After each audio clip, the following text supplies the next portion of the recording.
ഇന്നത്തെ റെസിപ്പി എന്ന് പറയുന്നത് ഒരു മട്ടൻ കറിയാണ്. നമുക്ക് മട്ടൻ കറി എങ്ങനെ നാടൻ ടേസ്റ്റിൽ നല്ല ടേസ്റ്റി ആയിട്ട് എങ്ങനെ ഉണ്ടാക്കാനാണ് റെസിപ്പിയിൽ കാണിക്കുന്നത്. My name is Nisha.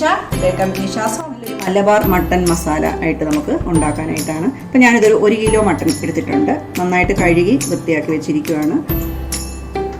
നമുക്കൊരു കുക്കറിലോട്ടിടാം. ഇതിനകത്ത് ഇടുന്നത് 1 ഇഞ്ച് നീളത്തിൽ ഇഞ്ചി നീളത്തിൽ അരിഞ്ഞിട്ടുണ്ട്. 8 വെളുത്തുള്ളി എടുത്തിട്ടുണ്ട്. ചെറുതായിരുന്നു. അപ്പോൾ ഒരു 10 ഗ്രാമിന് അടുപ്പുണ്ടാവും. അപ്പോൾ അതും കൂടി എടുത്തിട്ടുണ്ട് ഞാൻ. അത് നീളത്തിൽ അരിഞ്ഞിരിക്കുവാണ്. നമുക്ക് ഇട്ട് കൊടുക്കാതെ. പിന്നെ ഒരു കറിവേപ്പില, ഒരു തണ്ട് കറിവേപ്പില ഇടുന്നുണ്ട്. പിന്നെ നമുക്ക് ഈ നീളത്തിലൊരു കറുവപ്പട്ട ഇട്ട് കൊടുക്കുന്നുണ്ട്. പിന്നെ ഒരു കുഞ്ഞ് തക്കോലം കൊടുക്കുന്നുണ്ട്. ഒരു 4 ഏലക്ക, ഒരു 3-4 ഗ്രാമ്പൂ. പിന്നെ ഉപ്പ് 1 ടീസ്പൂൺ ഇടുവാണ്. 1 ടീസ്പൂൺ ഉപ്പ്, 1 ടീസ്പൂൺ മഞ്ഞൾപ്പൊടി. ഇതെല്ലാം കൂടി ഒന്ന് മിക്സ് ചെയ്തിട്ട് നമുക്ക് കുക്കറിലോട്ട് വെക്കാം. അപ്പം ഞാൻ കുക്കർ വേവിക്കുവാണ്. ഒരു 2 അല്ലെങ്കിൽ 3 വിസിൽ അടിക്കുമ്പോഴത്തേക്ക് ഞാനിത് ഓഫ് ചെയ്യും. മട്ടൻ വെന്ത് വരുമ്പോഴത്തേക്കും അതിന് വേണ്ട മസാലകൾ തയ്യാറാക്കാം. ഞാനിവിടെ ഇപ്പം ആദ്യം തന്നെ ഒരു സ്പൂൺ ഗീ ഇടുവാണ്. ഇത്തിരി കാഷ്നട്ട്. ഇതൊക്കെ ഓപ്ഷനിലാകട്ടോ, വേണം ചേർത്താൽ മതി. അതുപോലെ ഞാനിപ്പോൾ നെയ്യാണ് ഉപയോഗിച്ചത്. നിങ്ങൾക്ക് നെയ്യ് വേണമെങ്കിൽ വെളിച്ചെണ്ണ ചെയ്താലും മതിയാവുക.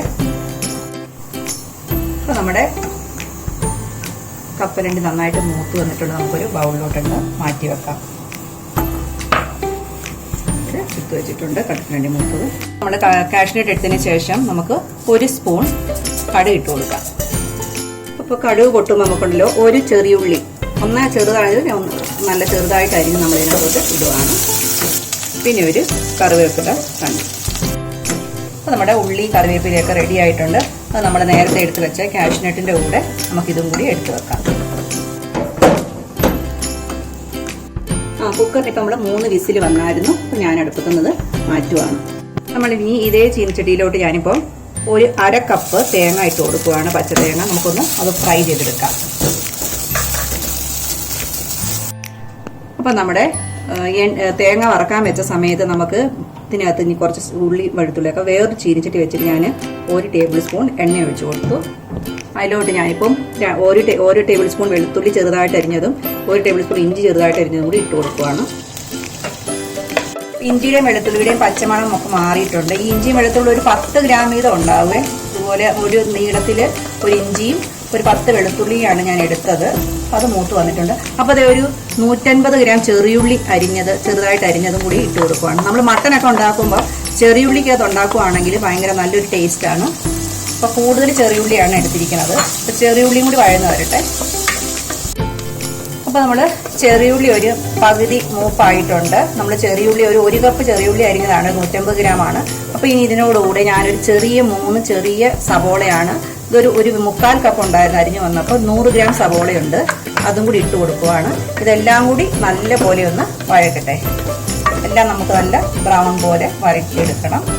നമ്മൾ ഇറച്ചി വേവിച്ചപ്പോൾ ഉപ്പിട്ടത് കൊണ്ട് ഇതിനകത്ത് ഒത്തിരി ഉപ്പിടാൻ പറ്റത്തില്ല. ഞാൻ ഒരു ശകലം ഉപ്പ് ഇട്ട് കൊടുക്കുവാണ്. ഒരു 1/2 ടീസ്പൂണിലും കുറവാണ് ഇടുന്നുള്ളൂ. കാരണം കൂടിപ്പോയാൽ പിന്നെ പ്രോബ്ലമാണ്.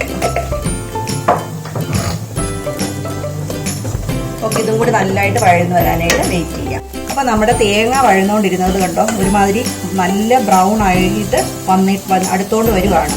നമുക്ക് ഈ സമയത്ത് ഞാനിപ്പോൾ ഇതിനകത്തോട്ട് ഒരു 3 ടേബിൾ സ്പൂൺ മല്ലിയും ഒരു 5-6 ചെറിയ ഡ്രൈ ചില്ലിയും ഇട്ട് കൊടുക്കുവാണ്. ഇപ്പം നിങ്ങളുടെ കയ്യിൽ ഈ മല്ലിയും ഡ്രൈ ചില്ലി ഒന്നും ഇല്ലെങ്കിൽ നിങ്ങൾക്ക് ഇച്ചിരി കൂടി താമസിച്ച് മുളക് പൊടി മല്ലിപ്പൊടി ഇട്ട് കൊടുത്താൽ മതി. ഒരു മല്ലിപ്പൊടി 4 ടേബിൾ സ്പൂണും മുളക് പൊടി ഒരു 2 ടീസ്പൂണും ഇട്ടാൽ മതി. എരിവനുസരിച്ച് കേട്ടോ. ഒത്തിരി എരിവോ അല്ലെങ്കിൽ എന്തോരം എരിവ് വേണോ അതിനനുസരിച്ച് വേണേൽ മുളക് പൊടി ഇടാനായിട്ട്. പിന്നെ അതോടൊപ്പം ഞാനൊരു കറുവാപ്പട്ടയുടെ ഒരു പീസ് കൊടുക്കുന്നുണ്ട്. ഒരു 5-6 ഏലക്ക, കുറച്ച് പെരിഞ്ചീരകം, കുറച്ച് കുരുമുളക്, തക്കോലത്തിൻ്റെ കുറച്ച് പീസ്, അങ്ങനെ നമ്മുടെ ഗരം മസാലയുടെ പാർട്സ് എല്ലാം തന്നെ ഇതിനകത്തോട്ട് ഇട്ട് കൊടുത്തിട്ടുണ്ട്. അതോടൊപ്പം ഒരു 2-3 ഇല്ലി കറിവേപ്പില. അപ്പോൾ നമുക്കിത് നന്നായിട്ട് മൂത്തിട്ട് വരുമ്പം തണുത്തിട്ട് പിന്നെ വേണം നമുക്ക് അരച്ചെടുക്കാനായിട്ട്. അപ്പോൾ ഇത്ര മൂത്ത സ്ഥിതിക്ക് 2 മിനിറ്റും കൂടി മൂപ്പിച്ച് കഴിയുമ്പോൾ ഇത് കറക്റ്റ് മൂപ്പായിക്കോളും. നമുക്ക് മൂപ്പിച്ചെടുക്കാം. തേങ്ങയും മസാലയും കൂടി മൂത്ത നല്ല സ്മെല്ലൊക്കെ വരാൻ കാരണം അത് മൂക്കുമ്പോൾ നമുക്കത് ഇൻഡിക്കേഷൻ കിട്ടും. അത് മൂത്തിട്ടുണ്ട്. നിങ്ങളൊരു റെഡി സ്മെല്ലും കിട്ടിയിട്ടുണ്ട്. ഞാൻ ഇത് ഓഫ് ചെയ്യുവാണ്. തണുത്ത് കഴിയുമ്പോൾ അരയ്ക്കാം. അപ്പോൾ നമ്മുടെ ചെറിയുള്ളിയും സബോളയൊക്കെ നല്ലപോലെ വഴന്നപ്പോൾ ഇനി നമുക്കൊരു തക്കാളി ഞാൻ ചേർക്കുന്നുണ്ട്. അതും കൂടി ഇട്ട് കൊടുക്കുകയാണ്. നമുക്കൊന്ന് ചെറിയ തീയിൽ 2 മിനിറ്റ് ഒന്ന് അടച്ചു വെക്കാം. അപ്പോൾ നമ്മുടെ നേരത്തെ മസാല ഇപ്പോൾ നന്നായിട്ട് തണുത്തിട്ടുണ്ട്. നമുക്ക് നന്നായിട്ട് അരച്ചെടുക്കാം. അപ്പോൾ നമ്മുടെ തക്കാളിയൊക്കെ ഇപ്പോൾ നല്ലതായിട്ട് വെന്ത് കറക്റ്റായിട്ട് അരിഞ്ഞ് വന്നിട്ടുണ്ട്. നമ്മളിതിനകത്തോട്ട് നമ്മുടെ വറുത്തരച്ച മസാല ഇതിനകത്തോട്ട് ചേർക്കുവാണ്. അപ്പോൾ ഇത് കുറച്ച് മസാലയായിട്ട് നമ്മൾ അരയ്ക്കുമ്പോൾ ഉണ്ടല്ലോ മിക്സിയിൽ അരിഞ്ഞ് വരാനായിട്ട് ഒത്തിരി സമയമെടുക്കും. സാധാരണ നമ്മളിപ്പോൾ ഒരു 2 കറിക്കുള്ളതൊക്കെ ഒന്ന് ചതച്ച് വെച്ച് ഫ്രീസറിൽ വെച്ചേക്കുവാണെങ്കിൽ നമുക്ക് ആവശ്യമുള്ളപ്പോഴത്ത് ഉപയോഗിക്കാൻ പറ്റും. അപ്പോൾ നമ്മുടെ മസാലയൊക്കെ റെഡി ആയിട്ടുണ്ട്. അപ്പോൾ നമുക്കിനി ഇതിനകത്തോട്ട് വേവിച്ച് വെച്ചിരിക്കുന്ന മട്ടൻ ഇടാം. അപ്പോൾ നമുക്കിപ്പോൾ വേമ്പ് കുറവാണെങ്കിൽ ഇപ്പോൾ ഈ ചീനച്ചട്ടിയിൽ മസാലയ്ക്കകത്ത് കിടന്ന് അതിനകത്ത് വേകണം. കാരണം നമുക്ക് ഇറച്ചി വെന്ത് പോയാൽ പിന്നെ ഒരു ഗുണം ഉണ്ടാകത്തില്ല കഴിക്കാനായിട്ട്. ഇച്ചിരി വേവ് കുറഞ്ഞാലും നമുക്ക് വേവിച്ചെടുക്കാം. എനിക്ക് ഇച്ചിരി കൂടി ഗ്രേവി വേണം.